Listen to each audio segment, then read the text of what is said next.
فوزا عظیما۔ عزیز فخر حیات اور واجب التکریم سامعین کرام، میرے لیے اور آپ سب حضرات کے لیے سب سے بڑا اعزاز جو ہے نا وہ یہ ہے کہ ہم کائنات کی سب سے عظیم شخصیت اللہ کے حبیب پاک رحمت للعالمین حضرت محمد رسول اللہ صلی اللہ علیہ وسلم کے نام لیوا، سارے شرف اور فخر اس کے مقابلے میں ادنا ہے۔ کوئی آسمان پر اڑے اگر یہ دولت اسے نصیب نہ ہو، حضور کا نام لے کچھ نہیں، وہ دنیا کا مفلس ترین آدمی ہے، اور ایک ٹوٹی جھونپڑی میں رہتا ہے، کنگال ہے، ساری عمر دکھی ہے، مگر اس کے دل میں اللہ کے رسول علیہ السلام کی محبت ہے تو وہ دنیا کا سب سے امیر ترین آدمی، اس کو وہ دولت حاصل ہے جس کا مقابلہ کوئی چیز نہیں کر سکتی۔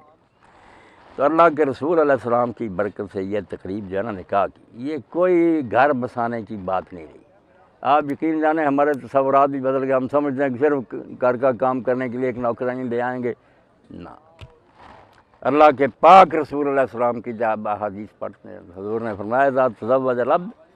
فقد استکمل نصف الدین، جب شادی ہوتی ہے بچے بچی کی تو اس کا آدھا دین مکمل ہو جاتا ہے، فلیتق اللہ فی النصف، باقی آدھے دین کی فکر کرے، یعنی نماز، روزہ، حج، زکوٰۃ، جہاد سارے وہ آدھے دین میں چلے گئے، اس کو تنہا فرمایا یہ آدھا دین ہے۔ اور اسی لیے اللہ کے رسول علیہ السلام سے جب لوگوں نے کہا کہ میرے پاس ایک دینار ہے، سونے کا سکہ ہوتا ہے دارل سمجھ لیں، وہ جہاد فی سبیل اللہ میں دے دوں، ایک دینار سے غلام آزاد کر دوں، ایک مسکین کو دے دوں، اور ایک میں اپنی بیوی اور بچوں پر خرچ کروں، ایھا مدن عند اللہ، اللہ کے نزدیک ان میں سے سب سے زیادہ ثواب کس کا؟ اللہ کے رسول نے فرمایا اعظم اجرا الذی انفقت علی اہلک، تو نے اپنی بیوی پر جو خرچ کیا ہے وہ اللہ کے سب سے زیادہ اس کا جہاد، غلام آزاد کرنا۔